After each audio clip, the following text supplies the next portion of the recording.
다 같이 묵상기도 드리시겠습니다.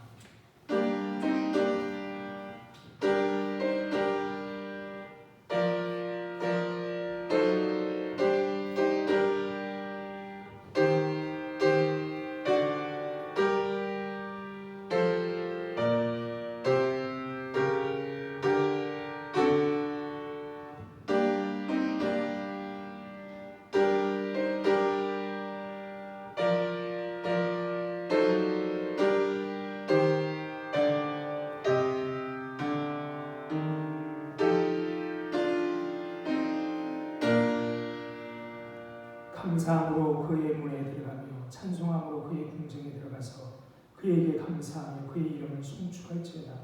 여호와는 선하시니 그의 인자하심이 영원하고 그의 성실하심이 대대에 이르리로다. 아멘. 오늘 또 찬양 받으시기 합당하신 하나님, 그 하나님의 은혜와 사랑을 감사하며 주님 앞에 나와 영광과 찬송과 예배를 드립니다. 부족한 우리들이지만 우리와 함께 하셔서 우리가 드리는 예배가 하나님이 기뻐 받으시는 예배가 되도록 인도하여 주옵소서. 감사하며 예수님 이름으로 기도드립니다. 아멘. 일어나서 찬송가 26장 찬송을 부르시겠습니다.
교동문 79번 요한복음 15장입니다.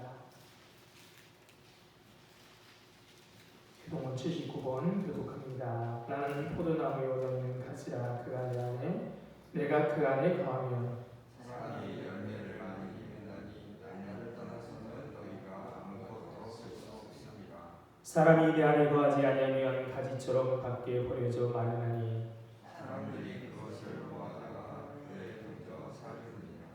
너희가 내 안에 거하고 내 말이 너희 안에 거하면 무엇이든지 원하는 대로 구하라. 그리하면 이루리라. 너희가 열매를 많이 맺으면 내 아버지께서 영광을 받으실 것이요 너희는 내 제자가 되리라. 아버지께서 나를 사랑하신 것 같이 나도 너희를 사랑하였으니 나의 사랑 안에 거하라. 내가 아버지의 계명을 지켜 그의 사랑 안에 거하는 것 같이 너희도 내 계명을 지키면 내 사랑 안에 거하라. 내가 이것을 너희에게 이름은 내 기쁨이 너희 안에 있어 너희 기쁨을 충만하게 하려 함이라. 아멘. 다같이 사도신경하심으로 신앙 고백하시겠습니다. 전능하사 천지를 만드신 하나님 아버지를 내가 믿사오며 그 외아들 우리 주 예수 그리스도를 믿사오니 이는 성령으로 잉태하사 동정녀 마리아에게 나시고 본디오 빌라도에게 고난을 받으사 십자가에 못 박혀 죽으시고 장사한 지 사흘 만에 죽은 자 가운데서 다시 살아나시며 하늘에 오르사 전능하신 하나님 우편에 앉아 계시다가 죄료로서 산자와 죽은 자를 심판하러 오시리라. 성령을 믿사오며 거룩한 공회와 성도가 서로 교통하는 것과 죄를 사하여 주시는 것과 몸이 다시 사는 것과 영원히 사는 것을 믿사옵나이다. 아멘. 자리에 앉으 찬송가 543장 찬송가 543장 찬송 부르시겠습니다.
사랑과 은혜가 충만하신 하나님, 우리에게 마음을 주시고 우리가 하나님을 따라 순종하게 하시니 하나님 참 감사드립니다.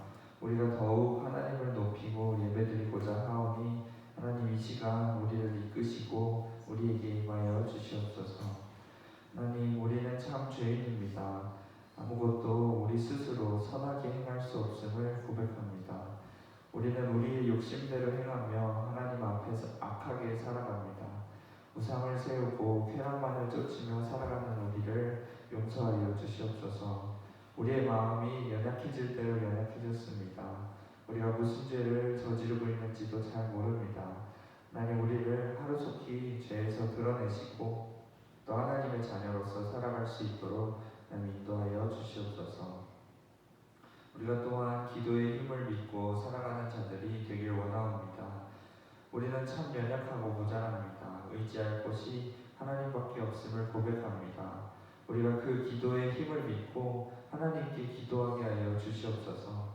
우리가 참 많은 기도를 하지만 하나님께서 특별히 기뻐 들으시는 기도가 우리에게서 나올 수 있도록 하나님 도와주시옵소서.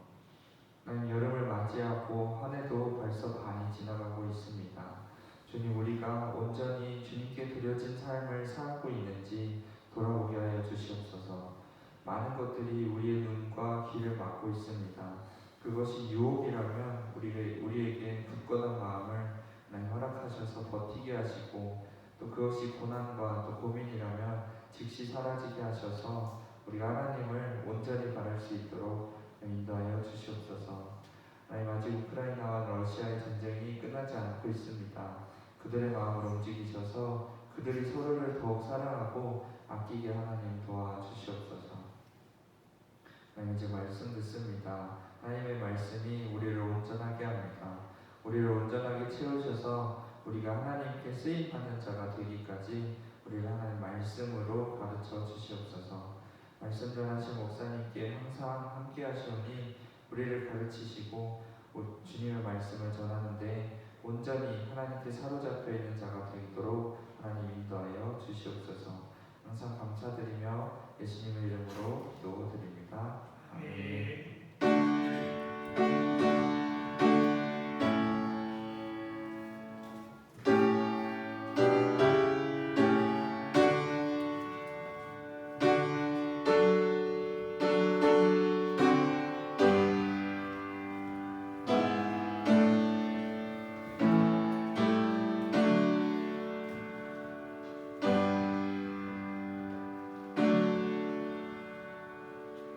하나님 말씀 보시겠습니다. 하나님 말씀 누가복음 18장 1절로 8절에 있는 말씀입니다. 누가복음 18장 1절로 8절에 있는 말씀 잘 준비하고 제가 읽겠습니다. 예수께서 그들에게 항상 기도하고 낙심하지 말아야 할 것을 비유로 말씀하여 이르시되, 어떤 도시 하나님을 두려워하지 않고 사람을 무시하는 한 재판관이 있는데, 그 도시에 한 과부가 있어 자주 그에게 가서 내 원수에 대한 나의 원한을 풀어주소서 하되, 그가 얼마 동안 듣지 아니하다가 후에 속으로 생각하되, 내가 하나님을 두려워하지 않고 사람을 무시하나 이 과부가 나를 번거롭게 하니 내가 그 원한을 풀어주리라. 그러지 않으면 늘 와서 나를 괴롭게 하리라 하였느니라. 주께서 또 이르시되, 불의한 재판장이 말하는 것을 들으라. 하물며 하나님께서 그 판나 부르짖는 택하신 자들의 원한을 풀어주지 않으시겠느냐. 그들에게 오래 참으시겠느냐. 내가 너에게 이르노니 속히 그 원한을 풀어주시리라. 그러나 인자가 올 때에 세상에서 믿음을 보겠느냐 하시니라. 아멘. 주님의 은혜와 평강이 우리와 함께 하시기를 바랍니다. 답답하고 암담한 현실을 견디며 지내는 분들에게도 하늘빛의 고요함과 생기가 차기를 바랍니다. 생각해보면 삶은 시련의 연속입니다. 예기치 않는 일들이 일어나 우리 삶을 뒤흔들기도 합니다. 평온한 일상이 무너지고 따뜻했던 시선들이 차갑게 변하고 아무것도 할 수 없다는 무력함에 사로잡힐 때 익숙하던 세상이 돌연히 낯설어집니다. 우리 영혼의 어두운 밤이 찾아올 때 우리는 비로소 하나님의 현존 앞에 설 수 있습니다. 서 있음을 알게 됩니다. 여호와여, 내가 깊은 곳에서 주께 부르짖었나이다. 주여, 내 소리를 들으시며 나의 부르짖는 소리에 귀를 기울이소서. 여기 시편 130편의 깊은 곳은 우리가 경험하는 역경과 시련을 가리킵니다. 깊은 곳에 빠진 것 같은 시간, 우리는 세상과 단절되어 있음을 느낍니다. 물고기 뱃속에 갇혔던 요나가 그의 목숨이 힘없이 꺼져갈 때 비로소 하나님을 기억하고 기도합니다. 우상들과 한판 대결을 벌였던 엘리야도 광야로 도피했습니다. 원하지 않지만 살다 보면 황량하고 척박한 광야의 생각 같은 상황에 빠질 때가 있습니다. 내 사정을 풀어줄 사람도 도와줄 사람도 없습니다. 적막함을 달래줄 위안거리도 없습니다. 자기로부터 도피하기 위한 현대인들이 즐겨 찾는 라디오도 TV도 인터넷도 SNS도 아무 소용이 없습니다. 강요로 내몰린 순간 사람은 자기가 얼마나 취약한 존재인지를 절감합니다. 감각은 한껏 예민해지고 위험이 사방에서 자기를 덮칠 것 같은 공포를 느낍니다. 그때 사람들은 기도할 수 있습니다. 그렇죠? 그런데 기도하지 않는 사람들 있죠? 기도해야 될 때인 것이죠. 기도는 하나님의 능력이 우리에게 전달되는 통로입니다. 기도는 무뎌진 우리 영혼을 하나님의 마음이라는 습돌에 펴리는 겁니다. 기도는 우리 마음의 토대를 수리하는 일입니다. 기도는 우리의 일상적인 삶을 영혼에 동요매는 것입니다. 기도하지 않으면 보이는 것에 휘둘리다가 인생을 마감하게 됩니다. 이처럼 기도는 우리 생의 충추입니다. 진실한 기도는 누군가에게 들려주기 위한 행위가 아닙니다. 마음에 담지 않은 채 화려한 기도는 생명력이 없습니다. 떠듬거려도 진정한 마음이 담긴 기도를 하나님이 들으십니다. 그러기에 지난주에 드렸던 말씀처럼 기도를 간청함으로 간절하게 하나님의 약속을 믿으며 기도의 결과를 기대하며 기도해야 하는 것이죠. 구하라, 찾으라, 두드리라 그러면 주실 것이요, 찾을 것이요, 문이 열릴 것이라고 분명히 하나님이 약속하신 대로 하나님은 구하는 자에게 좋은 것, 성령을 주십니다. 그런데 기도마다 다 응답을 받았다라고 말할 수 있는 사람은 없습니다. 신자는 기도하는 것마다 척척 응답되어 고통이 없는, 문제가 없는 사람이 아닙니다. 많은 사람이 그런 착각을 합니다. 성경에는 응답받지 못한 기도들이 기록되어 있습니다. 왜? 그것은 무엇보다도 우리의 기도가 응답받지 못한다고 느껴질 때 우리가 잘못되었다는지 우리 믿음이 약하기 때문이라는 식으로만 생각하지 말라는 겁니다. 물론 그럴 수도 있습니다. 우리의 믿음이 약해서 우리가 하나님께 바로 구하지 못해서 응답받지 못한 경우도 있지만 항상 그런 것은 아닙니다. 하나님은 우리의 믿음이 커야만 우리의 기도를 들어주시는 분이 아니십니다. 만일 너에게 믿음이 기다시 하늘 만큼만 있어도 이 산을 명하여 여기서 저기로 옮기라 하면 옮겨질 것이요 또 너희가 못할 것이 없다. 겨자씨 말한 믿음만 있으면 못할 것이 없다고 분명히 말합니다. 믿음의 양이 아니라 참된 믿음이냐는 것이죠. 이것은 아버지에 대한 자녀의 믿음, 즉 관계 문제입니다. 선하신 아버지는 좋은 것을 자녀에게 아끼지 않습니다. 하나님께서 그리스도 안에서 모든 믿는 자들에게 당신의 자녀로 삼으시고 그들의 아버지가 되십니다. 그런데 그 아버지는 어떤 아버지예요? 선하신 아버지십니다. 그러니 선하신 아버지, 그 믿는 믿음으로 나아가는 것이죠. 그런데 그 아버지는 또한 어떤 하나님의 아버지십니까? 세상을 창조하신 아버지 하나님, 그리고 심판하신 하나님입니다. 오늘 본문도 예수님의 비유인데요, 제 아들과 더불어 예루살렘에 올라가는 중에 들려주신 비유입니다. 먼저 누가는 주님이 이들에게 이 비유를 들려주신 목적을 이렇게 말씀합니다. 1절입니다. 예수께서 그들에게 항상 기도하고 낙심하지 말아야 할 것을 비유로 말씀합니다. 하나님이, 예수님이 왜 이 비유를 말씀하셨다고요? 그들이 항상 기도하고 낙심하지 말도록.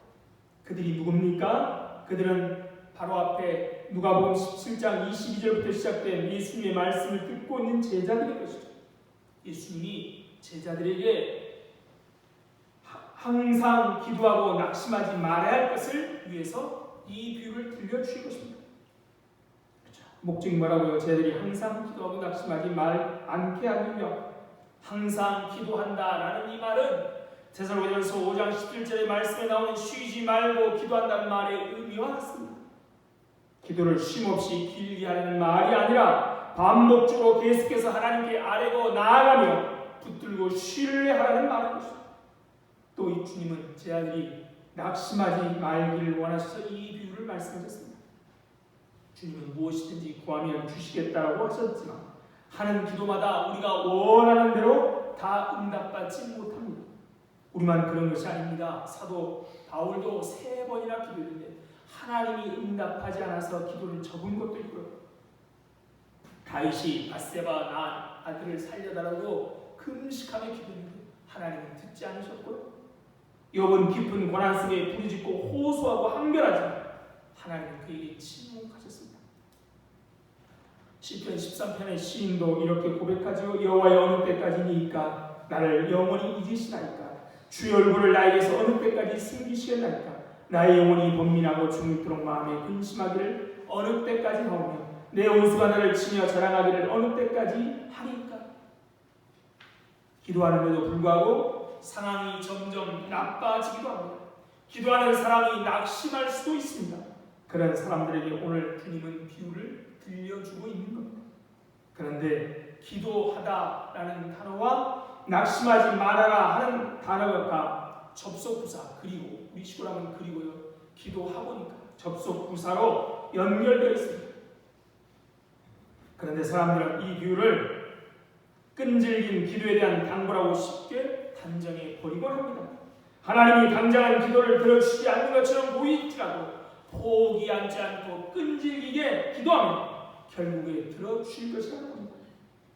기독교인들은 흔히 어떤 일이 성취되지 않으면 기도가 부족해서라고 생각할 때가 많습니다. 기도는 인생의 모든 문제를 푸는 열쇠인데 그 문제가 풀리지 않았다는 것은 기도하지 않았다는 것, 기도가 부족했기 때문이라고 말하는 것이죠. 정말 그런가요? 사람들은 기도를 통해 하나님을 자기 편으로 끌어들이고 싶어합니다. 하지만 주님 앞에 엎드려 기도하는 까닭은 하나님을 변화시키기 위함이 아닙니다. 하나님의 뜻을 분별하고 그 뜻에 아멘 묻어 그 뜻을 수행할 힘을 얻기 위해서입니다. 결국 기도를 통해 변화되는 것은 상황이 아니라 나인 것이죠. 물론 상황이 변화될 때도 있습니다. 그 뜻을 알기 위해서 이 비유를 좀 더 살펴볼까요? 이 비유에는 두 사람이 등장합니다. 한편은 하나님도 두려워하지 않고 사람도 무시하는 재판장이 있습니다. 다른 한편에는 사회적 약자의 대명사인 과부가 있습니다. 예수님은 의도적으로 사회적 지위가 판이한 두 사람을 등장시키고 있습니다. 그들은 사회적 지위뿐만 아니라 성격도 다릅니다. 재판장은 지나칠 정도로 자신만만한 사람입니다. 그러기에 그는 오만합니다. 다른 이들의 아픔 따위는 아랑곳하지 않습니다. 과부 따위는 그의 눈에 들어오지도 않습니다. 하지만 비유에 등장하는 과부는 자기의 처지를 체념적으로 받아들이는 사람이 아닙니다. 그에게는 그릇된 것을 바로 잡기 위한 끈질김이 있습니다. 대단한 여성이지요. 그리스 철학자인 헤라크레이토스는 인간의 성격이 그의 운명이라고 말한 적이 있습니다. 옳은 말입니다. 똑같은 어려움에 직면해도 어떤 사람은 대범하게 돌파하는가 하면 어떤 사람은 그 문제에 짓눌려 버리고 맙니다. 하지만 성격은 옳고 그름이 없습니다. 내향적인 사람도 있고 외향적인 사람도 있습니다. 내향적인 사람에게 왜 내향적이냐고 책망해서도 안 되고 외향적인 사람에게 너무 외향적이라고 탓해서도 안 됩니다. 물론 자신의 부족한 부분이 무엇인지를 알아차리고 그것을 채우기 위해 노력을 할 수 있지만 근본 바탕을 바꾸기란 여간 어려운 것이 아닙니다. 인간의 운명을 결정하는 또 다른 요인은 그가 서 있는 자리라고 생각됩니다. 서 있는 자리가 되는 똑같은 현실을 달리 보입니다. 길을 걸어갈 때는 자동차를 운전하는 운전자들의 난폭함이 눈에 거슬리지만 자동차를 운전하면 어때요? 길거리를 보행하는 보행자들이 어슬렁거림이 눈에 거슬립니다. 그래서 우리가 누군가를 이해하기 위해서는 자리를 바꿔보지 않으면 안 됩니다. 그래서 옛 어른들은 역지사지라는 말을 쓰지요. 자리를 보호하면서 남을 이해한다는 말은 오만에 지나지 않습니다. 재판장과 과부는 서 있는 자리가 다르기에 세상을 보는 눈도 달랐습니다. 방식도 다르죠. 그래서 재판장은 하나님을 두려워하지 않고 사람을 무시합니다. 주님은 그런 그를 뭐라고 말합니까? 불의한 재판장이라고 6절에 분명히 말씀합니다. 구약시대 여호사밧 왕은 유다 전국의 재판관들을 세우며 이렇게 말하였습니다. 너희가 재판하는 것이 사람을 위하여 할 것인지 여호와를 위하여 할 것인지를 잘 살펴라. 너희가 재판할 때 여호와께서 너희와 함께 하십니다. 그런즉 너희는 여호와를 두려워하는 마음으로 삼가해라. 우리의 하나님 여호와께서는 불의함도 없으시고 치우침도 없으시고 뇌물을 받는 일도 없으십니다. 그러나 비유에 등장하는 재판장은 자신의 재판이 언젠가 최종 심판자 앞에 재판받을 것이라는 생각을 하지 않습니다. 그 결과 사람을 무시하고 존중하지 않습니다. 그런데 슬픈 사실은 이런 사람이 재판장이라는 겁니다. 그는 힘을 가졌습니다. 다른 사람의 인생을 결정할 수 있는 힘을 가졌습니다. 예수님 당시 헤롯이나 로마 제국에 의하여 임명된 재판관들이 그러했습니다. 뇌물을 받고 정의를 굽게 하였습니다. 그에 등장하는 재판장과 비슷한 모습이죠. 과부는 한 사회에 힘없고 무력한 자를 대표합니다. 이 과부는 풀어야 할 원한이 있었습니다. 그리고 그녀의 원한을 풀어 그녀가 옳음을 입증해 줄 수 있는 사람은 재판장밖에 없었습니다. 안타깝게도 말입니다. 그래서 그녀는 불의한 재판장을 찾아가 내 원수에 대한 나의 원한을 풀어달라고 요구했습니다. 불의한 재판관이 그 요구를 들은 척도 안 했습니다. 하나님은 성경을 통해 과부를 보호할 것을 요구하셨지만 재판장은 하나님을 두려워하지 않는지 아닙니까? 딱한 과부의 사랑을 불쌍히 여기는 마음이 없는 자 아닙니까? 그는 사람을 무시하지 않습니까? 그래서 그는 얼마 동안 과부의 요구를 무시했습니다. 그렇죠? 과부의 말을 듣지 않았습니다. 듣지 않았다는 얘기는 누군가가 재판장에게 전해주지 않았다는 말이 아니라 듣고도 무시했다는 말입니다. 과부는 자기 청혼이 날마다 무시되는 걸 보며 지치고 낙심할 수 있지만 먼저 지친 것은 과부가 아니라 재판장이었습니다. 그렇죠? 하다 보면 안 되면 낙심하고 좌절하기 마련인데 과부는 그러지 않고 끈질기게 찾아갔습니다. 누가 손을 들어요? 재판장의 손을 듭니다. 과부의 끈질긴 모습에 불의한 재판장의 손을 듭니다. 그 이유가 5절에 나와 있습니다. 이 과부가 나를 번거롭게 하라.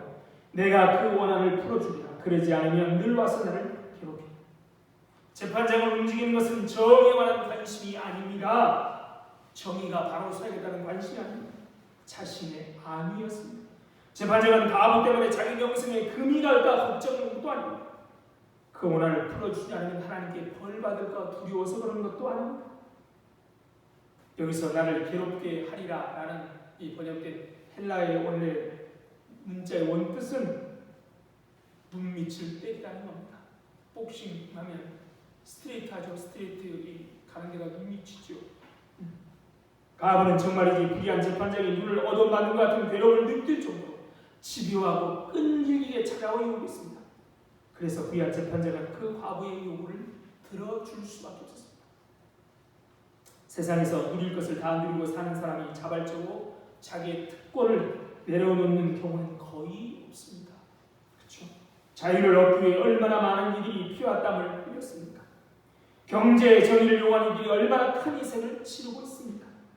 오늘 우리가 이 정도나마 자유를 누리고 있는 것은 온갖 비난을 당하면서도 자유를 위해 투쟁했던 사람들 덕분입니다. 예수님은 두드리면 열린다고 하셨습니다. 이 여인의 집요함은 재판관을 움직였습니다. 세상을 바꾸는 것은 이처럼 자기 권리를 이용할 줄 아는 약자들입니다. 앞에서 기도하고 낙심하지 말아야 한다는 말을 끈질긴 기도에 대한 당부라고 쉽게 단정해 버린다라고 말씀드렸습니다. 그러나 기도와 낙심하지 않는 것은 둘이 아니라 하나입니다. 어떤 악조건 속에서도 기도한다는 것은 곧 낙심하지 않는다는 것이고 낙심하지 않는다는 것은 기도한다는 겁니다. 낙심하지 않는다는 말만 하는 게 아니라요. 낙심하지 않는 삶의 사람 뭐 한다는 거예요? 기도한다는 겁니다. 같은 거라는 것이죠. 하나님께 기도하기 위해서 특별한 시간과 공간을 마련할 필요가 있습니다. 하지만 우리의 삶의 자리야말로 기도의 자리입니다. 우리에게 주어진 삶의 여건이 어떠하든 우리는 살아야만 합니다. 그냥 살아서는 안 되고 더 나은 세상을 이루려는 꿈을 꾸며 살아야 합니다. 그것이 바로 기도라고 생각합니다. 왜 더 나은 세상을 꿈을 꾸며 살 수 있습니까? 하나님이 계시기 때문입니다. 공평하신 하나님이 계시기 때문입니다. 지난주에 말씀 누가복음 11장에서 예수님이 육신의 아버지와 하늘의 아버지를 하물며 비교를 했다면 오늘 본문에서는 예수님이 불의한 재판장과 하나님을 하물며 비교합니다. 그러기에 불의한 재판장도 귀찮아서 과부의 원한을 풀어주었다면 선하신 하나님께서는 얼마나 더 그 자녀의 원한을 풀어주지 않겠느냐는 것이죠.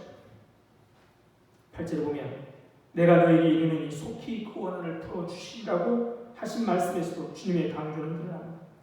불의한 재판관은 한동안 과부의 호소를 듣지 않고 무시했습니다. 사람을 무시하는 재판장은 과부의 원한을 들을 생각도 없었습니다. 하지만 하나님은 속히 그 원한을 풀어주실 것입니다. 그리고 또 하나 불의한 재판관과 과부의 관계의 기준은 선하신 하나님과 택하신 자들의 관계입니다. 불의한 재판관에게 와서 호소하는 사람 누구냐? 과부라는 거죠. 재판장과 과부는 아무런 관계가 없습니다. 그런데 하나님이 속히 원한을 풀어주신 우리는 누구냐? 과부와 비교도 되지 않는 하나님의 택하신 자녀. 모든 사람의 원한이 아니라요, 택하신 자들. 택하신 자들이 누굽니까? 하나님의 자녀입니다. 비교가 안 되죠.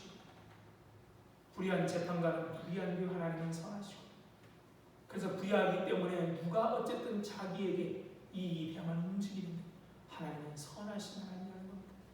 아뢰는 사람도 요청하는 사람도 재판관과 하나님의 자녀 비교가 안 되죠. 아니, 과부와 하나님의 자녀 비교가 안 되죠. 이 세상에서 그리고 악한 음란한 세대 하나님의 택하신 자들 비유 속의 과부와 같습니다.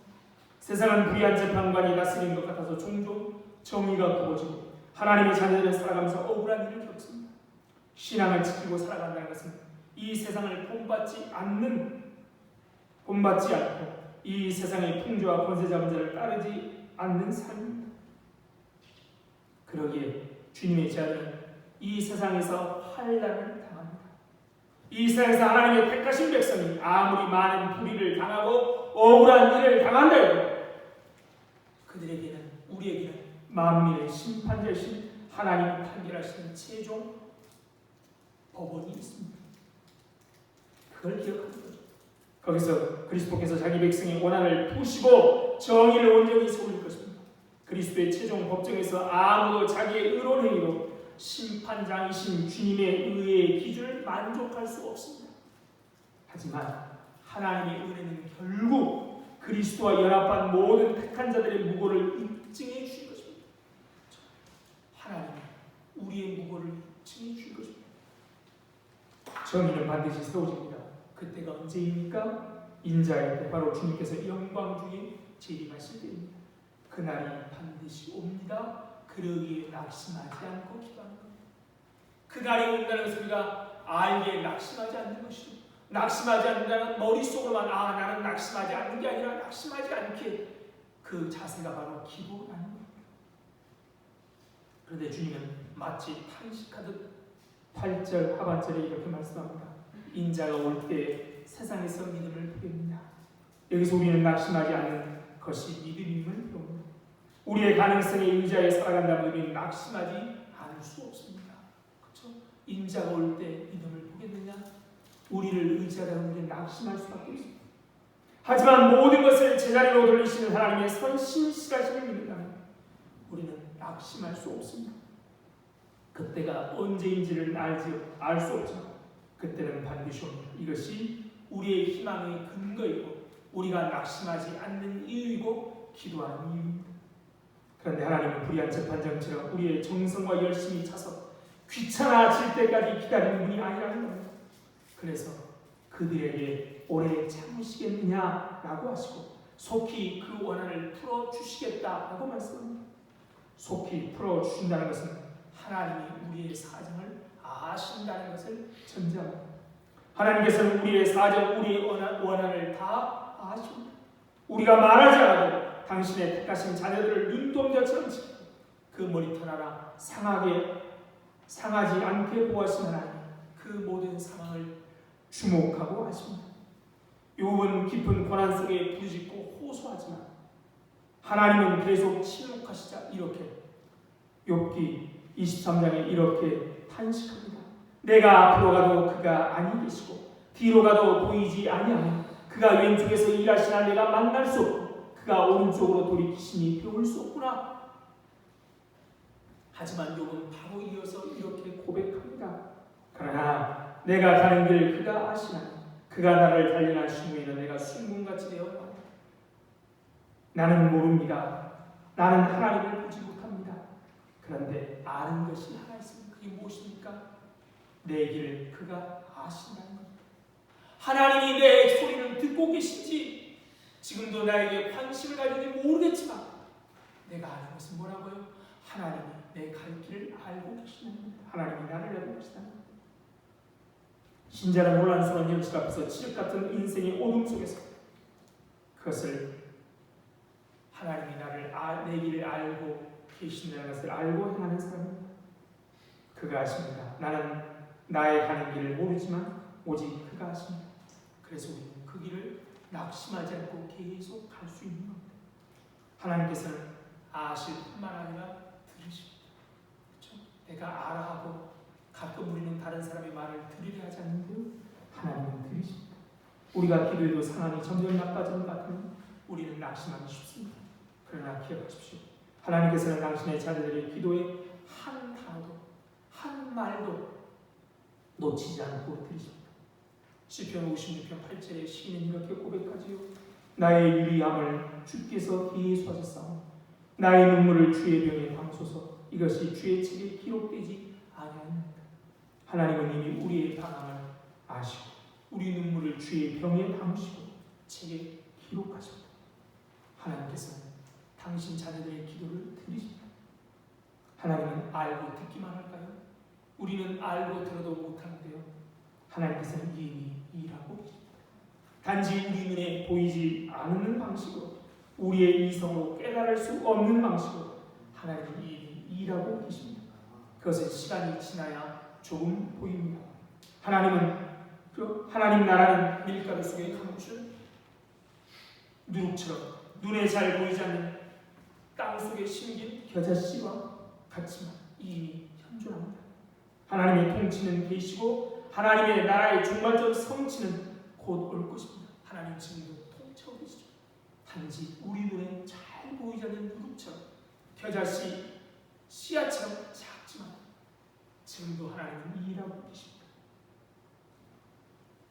그러나 이 비유는 성도의 기도를 통해 하나님은 그 일을 이루어 가신다는 것을 말씀하고 있습니다. 하나님 이루어가는데 어떻게 해요? 낙심하지 않고 기도하는 우리를 통해서 이루어 가신다는 겁니다. 그러므로 응답받지 못했다고 느끼는 기도 속에서, 그리고 그 시간 속에서 하나님께서는 우리를 당신의 그리스도로 빚어가고 계신 분입니다. 하나님이 일하시지 않는 것도 아니고요, 하나님이 우리를 모른 척 하시고 우리의 기도를 듣지 않으실 것이 아닙니다.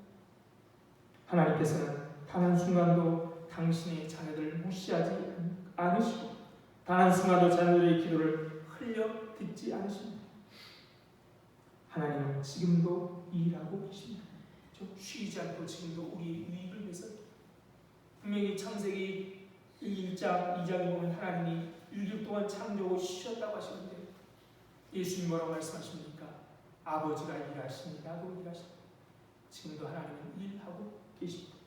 하나님은 불의하지 않으며 자녀를 위하여 자기 아들을 아끼시지 않고 내주시는 하나님입니다.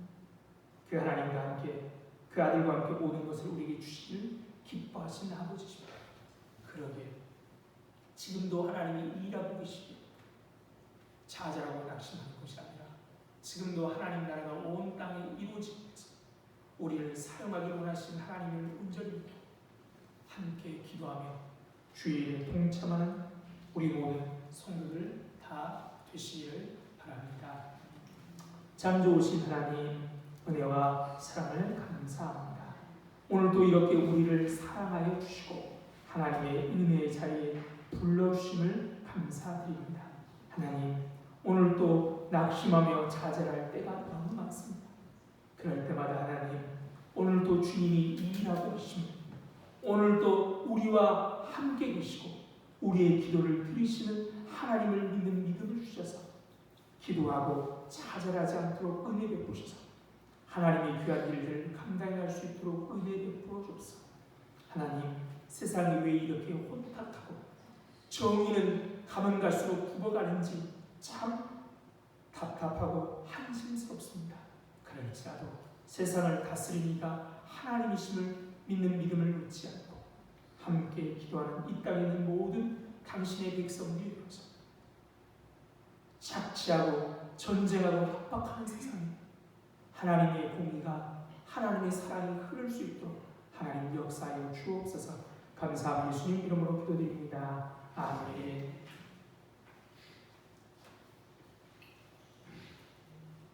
찬송가 50장 찬송 부르시면서 준비하시는 분 드리시겠습니다.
참 좋으신 하나님 은혜와 사랑을 감사합니다. 오늘도 우리에게 낙심하고 좌절할 수밖에 없는 우리에게 오늘도 하나님 믿음 주셔서 실망과 좌절이 아니라 오히려 하나님을 기대하고 기도할 수 있는 애 주신 것 감사하여 주님 앞에 귀한 물질 드립니다. 이 물질과 함께 우리들을 받아주셔서 하늘의 귀하고 아름다운 일에만 사용하여 주옵소서. 물질이 없어서 건강 때문에 무엇보다도 믿음이 없어서 또 기도하지 않아서 하나님의 영광을 가리지 않도록 미리미리 넉넉하게 채우셔서 하나님께 영광 돌릴 수 있도록 은혜 베풀어 주옵소서. 오늘도 우리 성도들 가운데 이렇게 건강의 문제를 놓고 기도하고 있습니다. 하나님 가족의 건강 때문에 하나님께 부르짖습니다. 하나님 응답하여 주시고 하나님을 의지할 수 있는 힘을 허락하여 주옵소서. 이렇게 여러 가지 직장과 사업에 여러 가지 답답한 현실 때문에 주님 앞에 기도합니다. 하나님 아시죠? 외면하지 마시고 하나님의 은혜의 통로 될 수 있도록 성령께서 함께해 주옵소서. 날씨가 무척 덥습니다. 하나님 이 더운 여름에 더 더운 데서 귀한 사역을 하는 우리 성교사님들 하나님 기억하여 주시고 지치지 않도록 매일매일 샘을 공급하여 주옵소서. 감사하며 예수님 이름으로 기도드립니다. 아멘. 날씨가 그전과 또 날씨가 많이 더워졌는데요. 더울 때 건강 잃지 않도록 관리를 잘 하시기 바랍니다. 자리에 일어나서 인사하시겠습니다. 반갑습니다. 감사합니다. 축복합니다. 행복하십시오.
생명 되신 우리 주 예수 그리스도의 은혜와 하나님 아버지의 다음 없으신 사랑과 성령님의 교통하심이 오늘도 낙심하지 않고 우리와 함께 하신 하나님을 온전히 믿음으로 기도하기를 다짐하는 이 자리에 모인 모든 성도들 위해 그들의 가정과 건강과 하는 일 위해 그리고 우리 공동교회 위해